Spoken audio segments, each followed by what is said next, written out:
আসসালামু আলাইকুম রহমতুল্লাহ। কোরআনে এসেছে ফাসাল্লিমু আলা আনফুসিকুম, সালামের ব্যাপারে হাদিসেও এসেছে আসসালামু ক্বাবলাল কালাম। হুজুর সাল্লাল্লাহু আলাইহি ওয়াসাল্লাম বলেছে, কথা বলার পূর্বেই তোমরা সালাম প্রদান করো এবং কি তোমরা সালামকে প্রশস্ত করে দাও সবার মাঝে। প্রচুর পরিমাণে তোমরা সালাম দাও, ছোট বড়কে, বড় ছোটকে, অর্থাৎ সবাইকে সালাম দিতে হবে। সালামেরও কিছু আদব, কিছু ভদ্রতা রয়েছে। প্রথমত, আমরা সালাম কখনো মাথা নিচু করে আমরা কখনো সালাম দিব না। মাথা সোজা করে, স্ট্রেট করে আমরা অবশ্যই সালাম দিব। আর সালামের বাক্য অবশ্যই সুস্পষ্ট হওয়া, আসসালামু আলাইকুম হওয়া। অনেকে আমরা এভাবে সালাম দিয়ে থাকি, আসসালামু আলাইকুম, এভাবে সালামের বাক্য না বলা।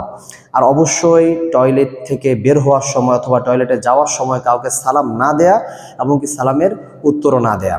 সালামের জবাব অবশ্যই শুনিয়ে জোরে উত্তর দেয়া।